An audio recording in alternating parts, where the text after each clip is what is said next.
Hi, film addicts. Welcome to the show. Today we have a special guest, Sarah Pirozek.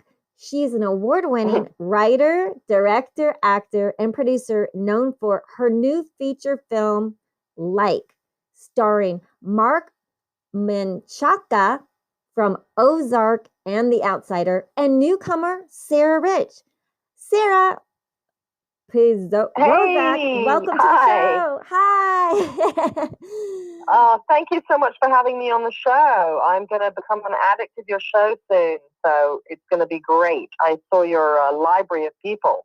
I'm so glad. And now, because your newcomer is Sarah Rich, but I want the audience to know this is the writer director Sarah Pirozak, who, Pirozek. yes, yes, You did great. Yes, I have a tough name to pronounce. Sarah Pirozek. I'm the writer, director, producer. And then my actress is Sarah Rich, who is the lead. And then the star, Mark Menchaca, is the amazing guy who you might know from Ozark, who played Russ Langmore on Ozark and was really good in The Outsider, the Stephen King series that HBO just recently had on. So, yeah, great crowd. yes, and congratulations on your awards. So happy for you. And today, Sarah, can you let the audience know where you're recording live from? I am sitting in my house in Brooklyn, New York. So it's a little bit later here, and it's cold. You guys are all warm and lovely over in LA. Yes, it's like summer weather. I'm wearing flip-flops and shorts. And are you, Mm, yeah, and are you snowing over there? Or is it cold and wet and rainy? it's just wet and rainy today. We had a big dump of snow a couple of weeks ago that was about 18 inches. But right now we're deliciously snow free, which is good. I love it. Deliciously snow free. Okay, great. Unless you want a snow cone. So, yeah. And so I want to know, growing up, what was one of your favorite films?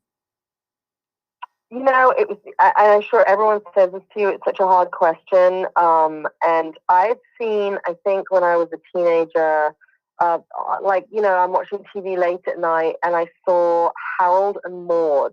It was made in 1971 by Hal Ashby, who was a really kooky filmmaker. He came up as an editor. He really changed a lot about how the dialogue of film worked back then. The story is a really original love story of an oddly matched couple. She was 71 years old, that's Maud, and Harold was 17. The conceit of the film is that he's this kid who's obsessed with death, and then he meets this older woman, and she drives around in a hearse. It's a crazy, crazy film. Cat Stevens composed the soundtrack. And at the time, it was kind of unheard of that like a famous pop star of that era would do a soundtrack for a movie. And it was almost like an early music video. So every scene had these non-verbal sections to it where the music just told the story. So I thought that was really beautiful. So the character of the music drove the story. The characters obviously drove the story. And then the landscape, the way he shot the landscape was also kind of Yes. So Sarah a was talking. wonderful Mhm. movie. Yeah, and starring that Ruth Gordon and Bud Cort. That was that I remember that film. Like, wow, she's having so much fun. This lady, look at her. Mhm. And I was like, Mhm. and like she kind of was like inspiring. Like, hey, look at her. She's older and having a great time with a young guy. Hey, hey, Mhm. hey. She basically taught him. She taught him how to engage with life because he was like the super depressed, super privileged kid. Lived in a golden cage sort of thing, and she was this free spirit. So I guess it was made at the time when the whole hippie thing was going, and by the time I saw it, it was like it really just spoke to me as a kid of just like be free, be yourself, and yeah, it's a great message and a beautiful film. Yeah, that's a good one. And then so what's one of your favorite Criterion films that inspired you onto your career path? Well, this is, and it's weird. I'm going to talk about all these movies they're old movies. I mean, I love all the current movies and I love modern movies. Like, I will give a shout out to Nomadland that Frances McDormand is in. I don't know if you've seen that yet. That's just a sidebar, but I definitely recommend it. But so this film, the Criterion movie that I love, and I was so happy because I went through Criterion and I'm shocked to find it there because I can't find anywhere to buy it. So this film sort of disappeared for a while. It's a real cult movie. It's called The Fugitive Kind, and it was made in the 60s by one of my favorite filmmakers, Sidney Lumet, director, writer, producer. And it stars 4 Oscar-winning actors: Marlon Brando, Anna Magnani, Joanne Woodward, and Maureen Stapleton. And the real treat of it is it's written by Tennessee Williams, and it's such a crazy, just an intense, like Tennessee Williams can talk about the dark side of life with such a light hand that it's so fun to listen to his language, but then they're always really kind of that gothic southern darkness to them, which is, he kind of hits you in the side of the head with his poignant, heartbreaking stuff. And he talks about in this film, this guy played by Brando comes to town, and he's this sexy hot guy who's wearing a snakeskin jacket, and his nickname is Snakeskin, and he's like a party boy from New Orleans, and he's trying to go. He tries to find work and solace in like a boy drifter.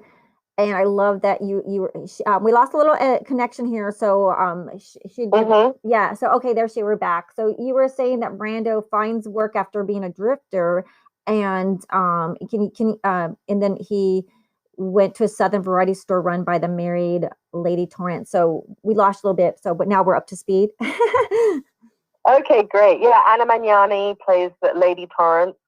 And she's just heartbreaking. She's an Italian actress, Italian like you, and she had just come over. She had a lot of success in Italy, but she was sort of being discovered by the American, cinema-going audience. And she was a different kind of star. She wasn't like your classic beauty. She was a little bit older, and she was just like a character, but very soulful, very, there was something about her that's very attractive, but she's not like just a cutie pie, you know what I mean? And then their relationship, how it evolved, was really fascinating to watch. So anyway, it's shot in black and white. It's really emotional. It's really poignant, heartbreaking. And it talks about a lot of, the violence that permeated the repressed South of that era, and talks about things that are just as modern today. So yeah, I recommend that film highly. It's stunning. Oh, great. And so, and also because you're a director, can you tell us some of your favorite directors and their favorite either film shots that you really liked in their movies? Well, I loved, and I was so sad when he passed away, Mike Nichols. Yeah. I'm part of the DGA in New York, and I'm on the women's subcommittee, so I go to all these different meetings there, and then I went to the screening where Lincoln was being screened, the Spielberg movie. And I was so excited to see him, but Mike Nichols moderated it. So when Mike Nichols walked in, I just shut up, and then it ended up being a standing ovation. And I think Spielberg, he was quite humble actually, but he was kind of like bowing, standing O for Mike Nichols. But Mike Nichols is my favorite director, and I was really racking my brains to think of female directors that had the body of work. Not to say that women aren't as talented or able, but historically women haven't had the opportunity to make the films that men have, sadly. Hopefully that will be changing. I'm part of that wave. But Mike Nichols is someone who has such a body of work that he really it's just so inspiring. And he also had such a varied body of work. But one of his films that I really loved, and is one of his earlier films, was Carnal Knowledge. And Jack Nicholson was in that with Rita Moreno, Art Garfunkel. I'm trying to remember Anne Margaret. And just a really clever film. It was almost like he had made this art film that he had snuck in like a Trojan horse into a studio movie. Right. And there's everything about it is very stylized, but it doesn't put you off. Like, you're really in the story of the characters. And there's a scene at the very end of the film where Jack Nicholson is having this sort of disassociated moment with Rita Moreno, and you're watching him, and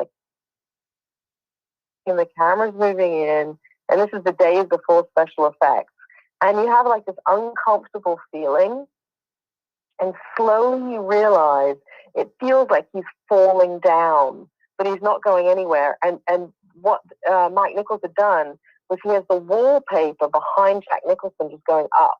So he had it on some kind of rig so it would pull up behind him. So as you're watching him, it makes it feel like he's falling because the character was so self-involved and he never learned his lessons. That was the moral ending of the story. And it was such a simple visual trick that it blew me away because I didn't even notice it at first. And then when I noticed it, I couldn't take my eyes off it. So yeah, that was something that I'll never forget. That's like a brilliant scene, great film. And also you have another favorite scene in a movie with an Italian film, right? Yes. La Notte di Cabiria, The Nights of Cabiria by Fellini, of course, Federico Fellini. My favorite. And this is, sorry? That's one of my favorites. I think everyone by now knows Federico Fellini, La Dolce Vita. My favorite, he's the one, he's the one that like just blew my mind. And even, I don't know if you ever heard of this one, but I didn't, is the Italian film, I'm Not Scared. So I really highly recommend that. And like, I want you to call me and we'll talk about it because it's amazing. But so you're What's it called?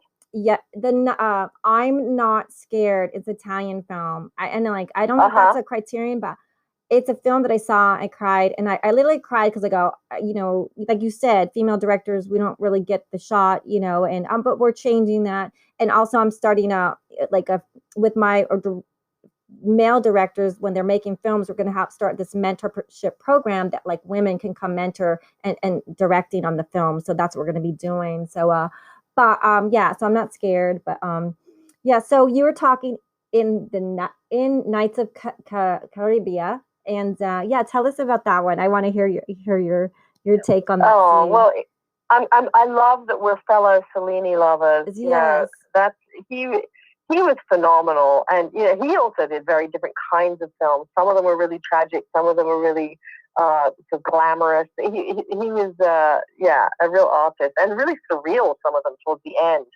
But Nights of Cabiria, what I really love is Giulietta Mazzina in it. And she plays a lady of the night.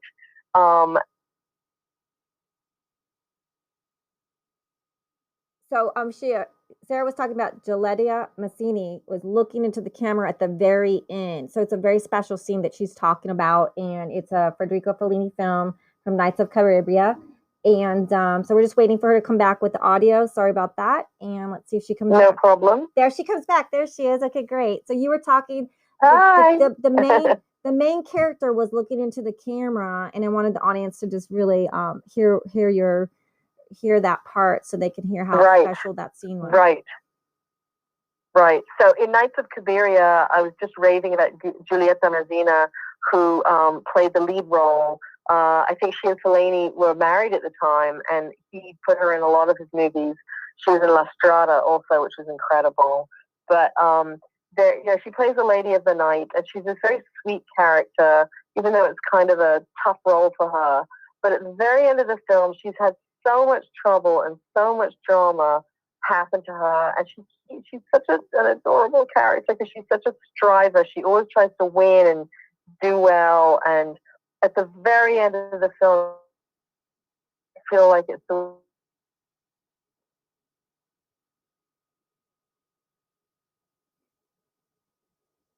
and like you didn't look in the camera, you never looked in the camera. It was like breaking the fourth wall, like in theater.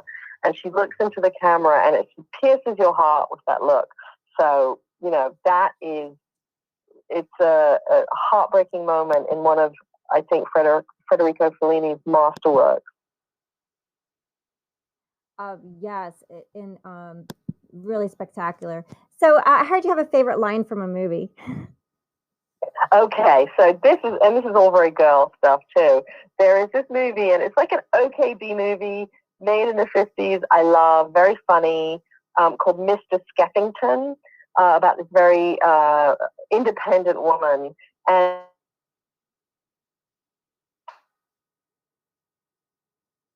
so her favorite line is from Job Skeffington. A woman is beautiful when she's loved, and only then. So, And only then.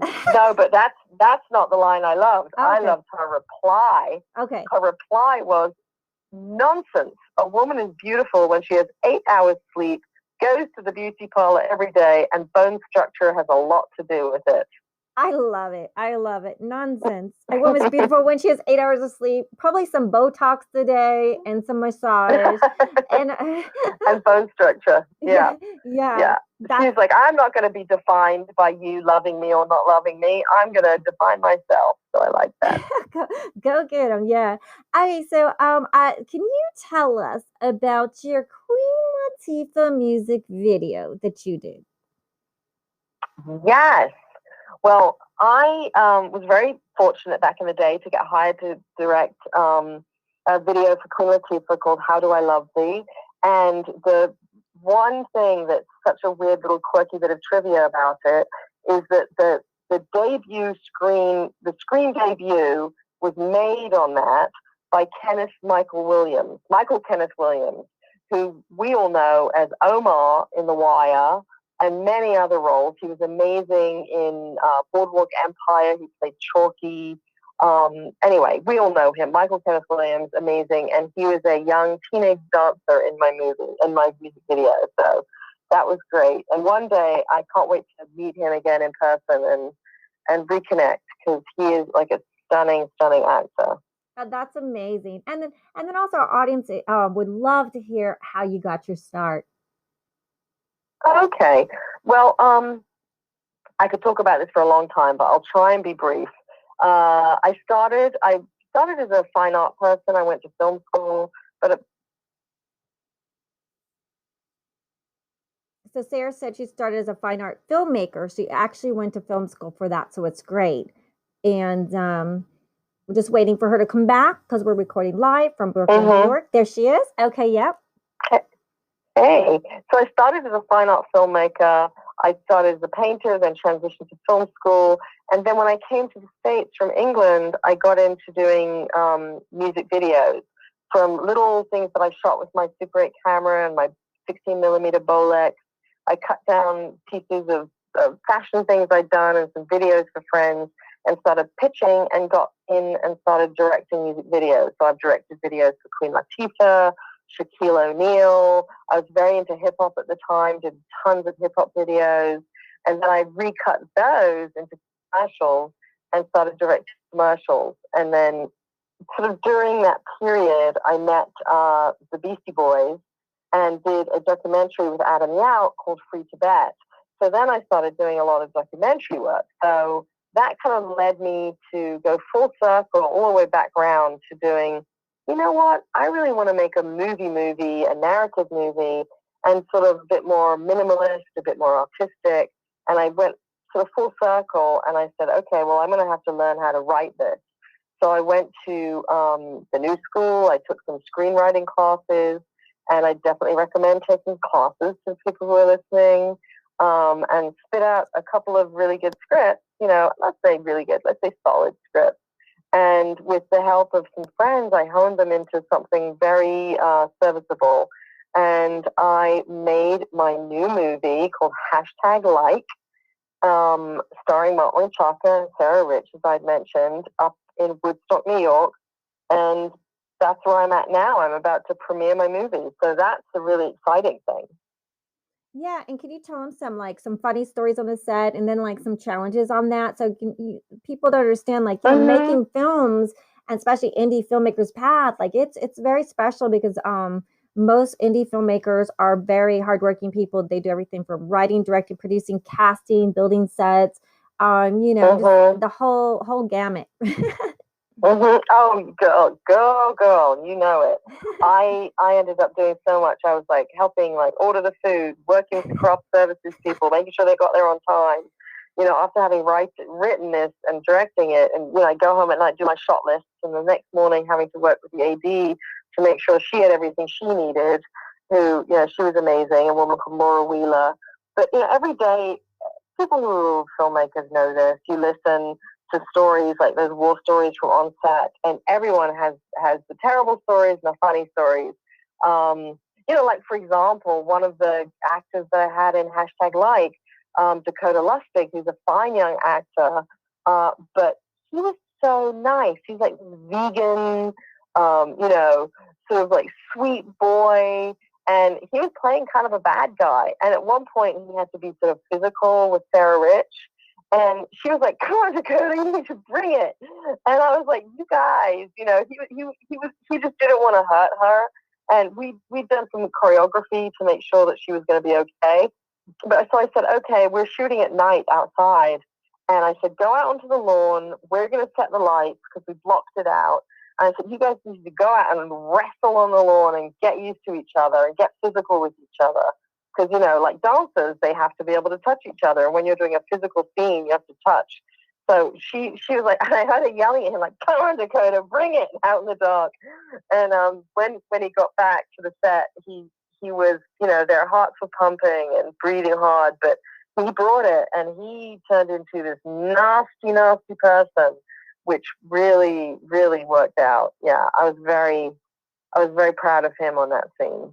Oh, that's amazing. That's amazing. And so, while we are all sitting at home in our homes and recording, and you're in New York, and I know everything here is enclosed in LA. So, are you making any drinks or are you missing any of your favorite restaurants where you used to go meet people?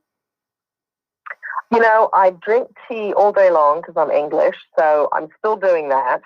I love walking my dog because I'm a dogaholic. So luckily in Brooklyn, everyone seems to have dogs now, so I can walk down the street and talk to the other dogs, and we're outside safe. And my dog's a little pit bull mix. I recommend the breed highly. We rescued her when she was 1, so she's 15 years old now, so that's great. And I think, what I really miss in COVID is just being able to treat myself. And how you will work hard. Let's get out and go to a nice restaurant. And the one I love is the Modern, which is next door to the Museum of Modern Art on 53rd Street in Manhattan. I think it has a beautiful room in New York with this backlit photograph that runs the length of the room. And it's just really a stunning place. So every now and then I'll take one of my girlfriends and we'll go and have like some cocktails or some appetizers or go out for a real meal there. And it's one of those, it's a real New York icon. And so, yeah, I miss that, being able to treat myself, because everything else is fine. I'm just really grateful that we're healthy and my friends and family are healthy and my neighbors. So, I feel almost selfish saying I miss going to a fancy restaurant, but that would be nice. Haven't done it for a year and a half or whatever it is, a year now. Yeah, but yeah, and I'm so glad you love puppies. That's what's keeping me going. I have a husky, a dog here, so yeah, the dogs are helping us, and also our art is helping us. And speaking of, how has COVID affected your art this year? Have you been able to work on anything? Yes, well, I've been finishing the film and getting it out there. I've been writing some articles for Filmmaker Magazine and Talk House and some other places, and I'm working on my next project. So, it's been less distracting. I can be more focused, which is great. Yeah, and so where can our audience go see your movie?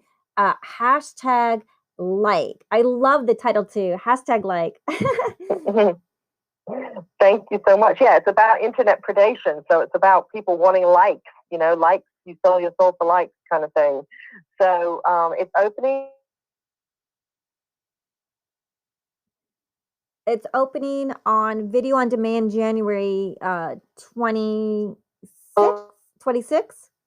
And I You will. can follow me, and the information will be on there. Okay, so follow you where? Your Instagram page is at Pixie Hale, Pixiehale. Yeah, pick at Pixie Hale, Pixiehale. That you can follow me there, and I'll put information about the movie. And Like has its own Instagram page, which will be connecting from my Instagram page. It's written on there. I can't remember if I wrote Like. I can't remember where my lowercase things are. So just go to at Pixie Hale and on Instagram, and it also has a Facebook page. Hashtag Like the movie on Facebook. You can follow it there. But I would love people to watch it. I'd love to have their feedback on it. It's a talky, thinky movie.